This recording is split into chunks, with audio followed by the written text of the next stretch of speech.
Hello, ladies and gentlemen. Good afternoon and welcome to the show. We're going to take another look, serious look, at the Bitcoin time traveler.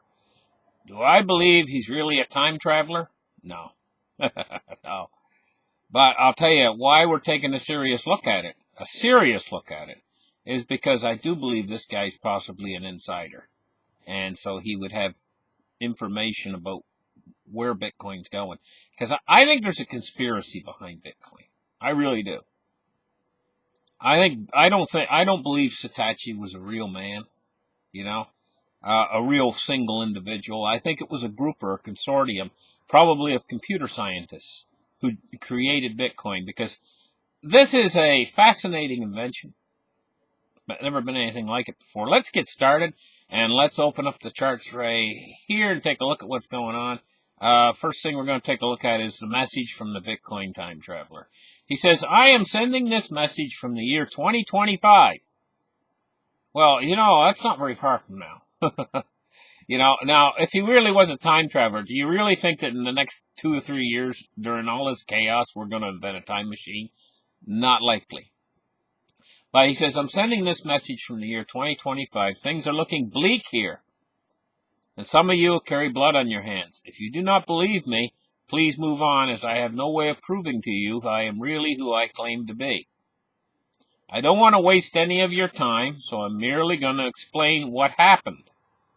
On average, every year so far, the value of Bitcoin has increased by about a factor of 10, from 1/10 of $1 in 2010 to $1 in 2011, to $10 in 2012. Gosh, I wish I had got in.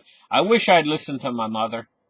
Back when it was about $1, she said to me, listen, Glenn, she said, there's this new thing called Bitcoin. And she tried to explain it to me. And I said to her, Mom, that's a Ponzi scheme.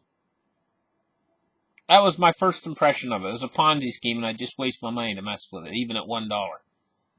I wish I had listened to her. Oh, my goodness. And that says to $10 in 2012, to $100 in 2013. From now on, there's a slight slowdown as the value increases by a factor of 10 every 2 years, to $1,000 in 2015, $10,000 in 2017. Now, it exceeded that $10,000 in 2017.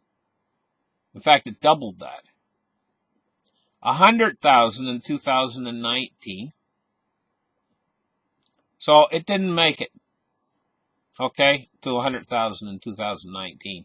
But like I said, this guy was probably an insider. He knew that this thing was going to double and replicate. And yeah, it hasn't kept up to 100,000 in 2019 and $1 million in 2021.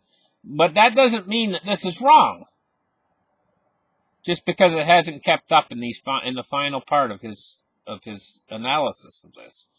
But what's more interesting is the things he goes on to say. He says, from here onwards, there's no good way of expressing its value in dollars, as the dollar is no longer used.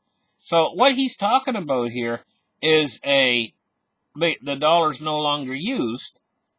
He's talking about a hyperinflation, basically taking the dollar out. He says, nor is any central bank issue currency for that matter. So he's talking about all the central bank issue currencies going down in a ball of flames. And we can see the evidence that that's actually happening.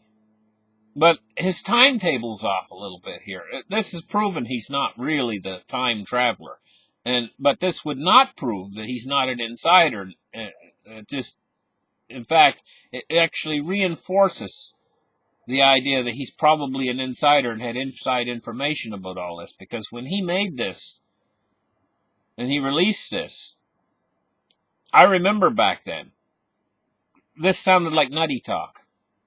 But now it doesn't sound so nutty. And that's why we're going over it right now. It says, there are two main forms of wealth in today's world, land and cryptocurrency. There are just over 19 million Bitcoins known to be used in the world today. as well as a few 100,000 that were permanently lost. We are still dealing with a population of just over 7 billion people today. On average, this means that the average person owns just 0.003 bitcoins. However, due to the unique, unequal distribution of wealth in my world, the mean person owns just 0.001. That's right, most of you reading this today are rich. I personally live next to an annoying young man who logged into his old Reddit account 2 years ago and discovered that he received a tip of 0.1 Bitcoin, or 1% of a Bitcoin, back in 2013 for calling somebody a bleep bleep when he was just a 16-year-old boy. Upon making this discovery, he bought an airline ticket, left his house without telling anyone anything, and went to a citadel. What is a citadel, you might wonder? Well, by the time Bitcoin became worth $1,000, Bitcoin became worth $1,000. Services began to emerge for the Bitcoin rich to protect themselves as well as their wealth. It started with when he was writing this, Bitcoin wasn't even $1,000. He was talking about these citadels.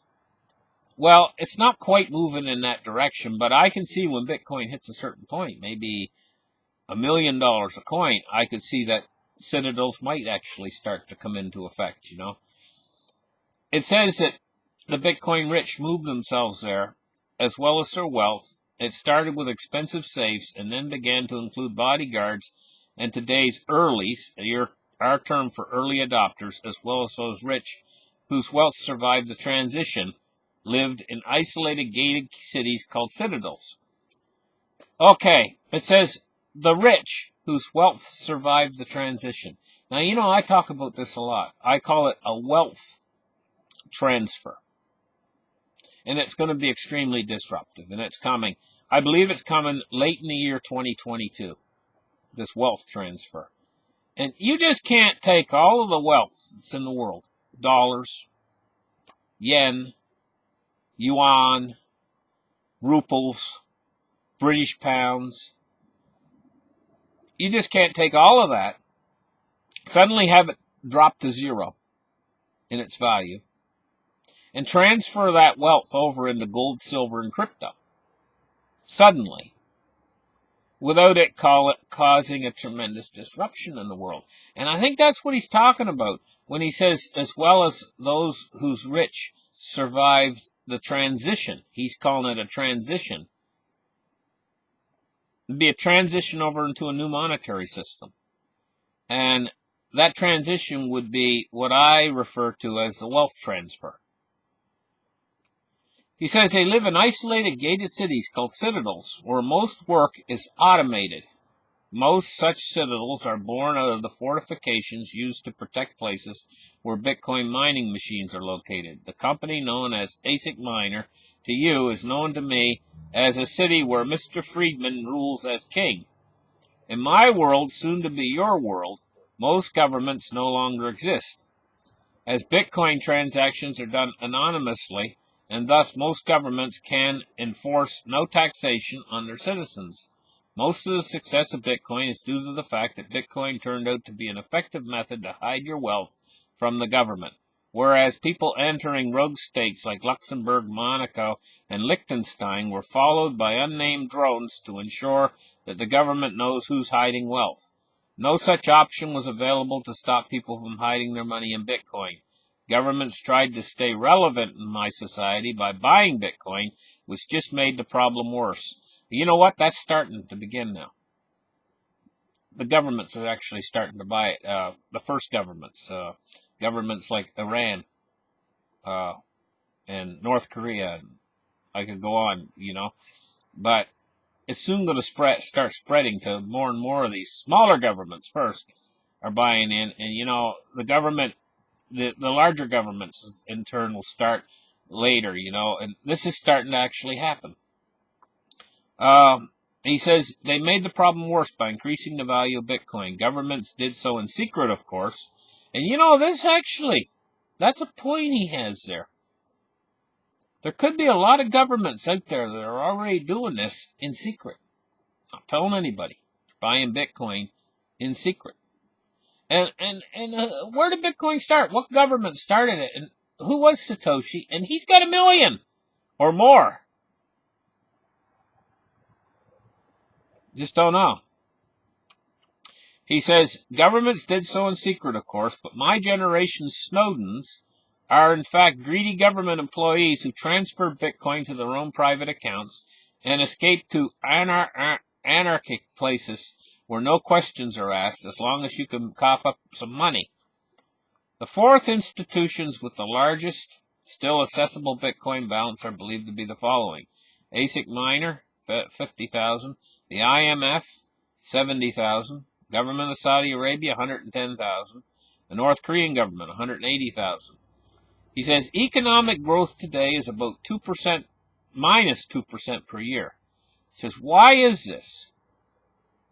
If you own more than 0.01 Bitcoin, chances are you don't do anything with your money. There is no inflation, and thus no incentive to invest your money. Just like the medieval ages had no significant economic growth, as wealth was measured in gold, our society has no economic growth either, as people know that their 0.01 Bitcoin will be enough to last them a lifetime. The fact that there are still new Bitcoins released is what prevents our world from collapse, so far as it seems, but our people fear that the decline in inflation that will occur during the next block halving may further wreck our economy. What happens to the Winklevoss twins? The Winklevoss twins were amongst the first two. I'm not going to bother reading about that, but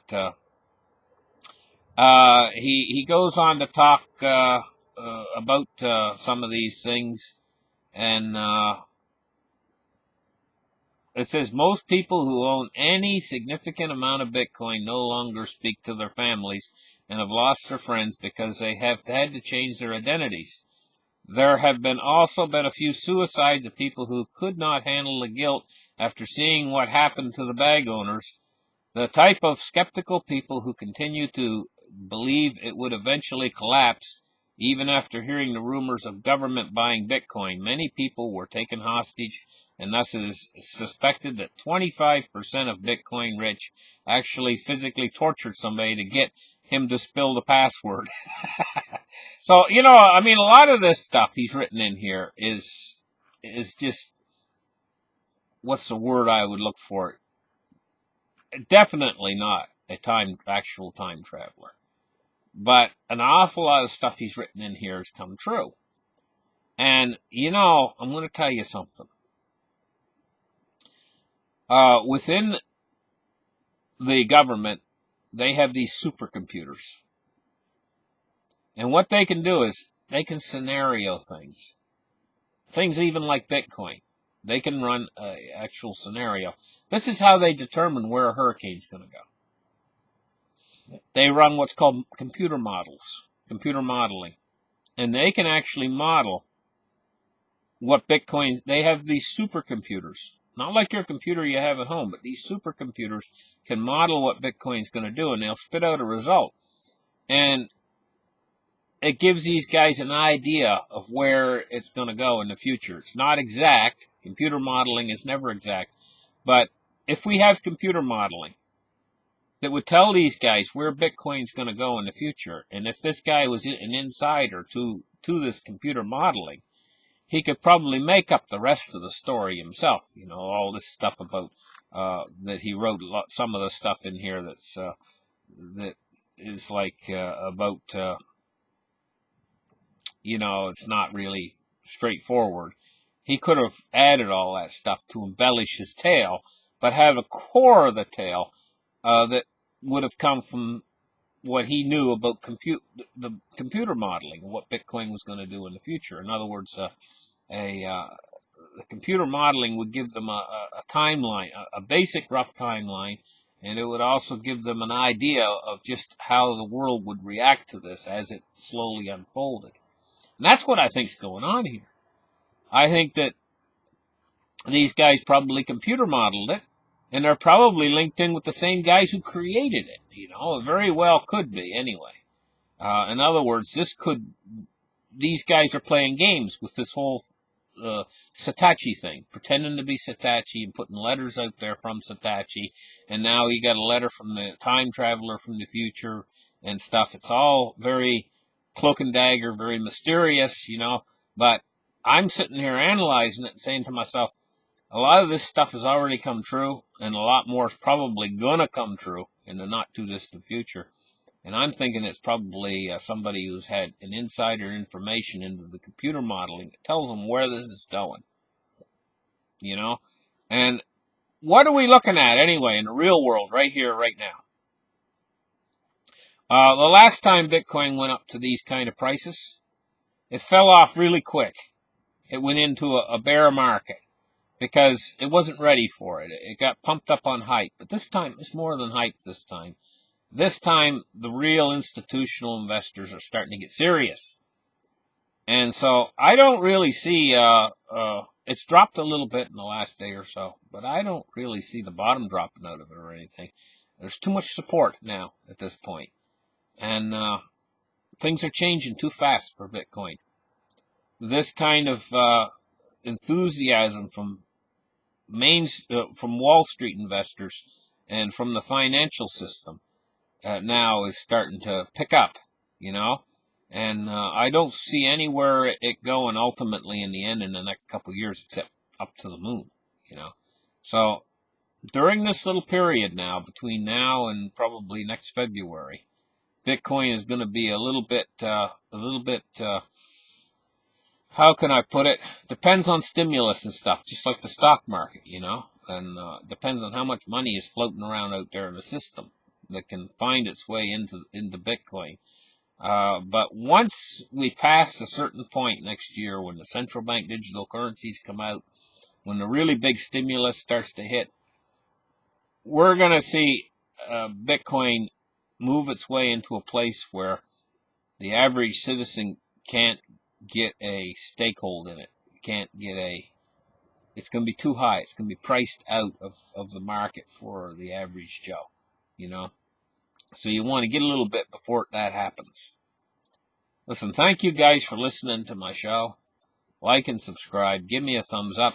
And we'll catch you guys in the next episode. Bye-bye.